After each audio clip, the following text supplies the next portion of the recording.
hab einen Blickdepp daheim, der ist schon alt. Und der hat halt was mir recht gut gefällt.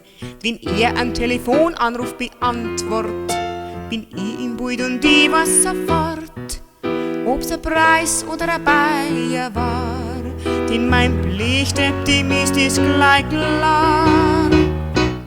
Weil mein Blickdepp, dem darf man nämlich nicht alles sagen, sonst tut er sich mit Dauerblinklicht beklagen. Er nimmt im Normalfall fast alles auf Band, doch ein Wort, das weist er ganz strikt von der Hand. Da schaltet er sich dann ganz einfach aus, weil das eine Wort ist ja mal graus. Neulich, da ruft mich eine neue Kundschaft an. Sie sagt was auf mein Bandel, denn ich bin ja nicht da.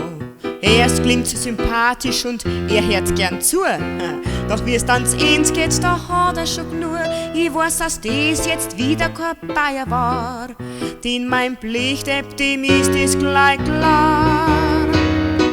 Weil mein Blickdepp, dem darf man nämlich nicht alles sagen, sonst tut er sich mit Dauerblinklicht beklagen.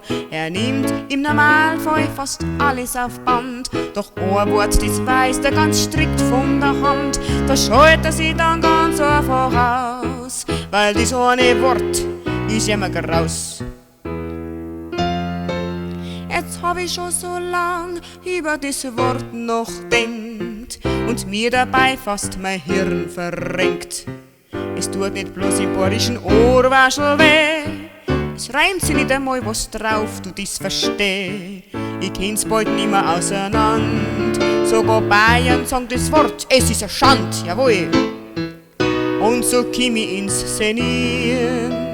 Mit meinem Blickdepp, da brauch ich mir als Paar wenigstens nicht genieren. Weil mein Blickdepp, dem darf man nämlich nicht alles sagen, sonst tut er sich mit Dauerblinklicht beklagen. Er nimmt im Normalfall fast alles auf Band, doch ein Wort, ja das weist er ganz strikt von der Hand. Da schaltet er sich dann ganz einfach aus, weil das eine Wort ist ja mal graus.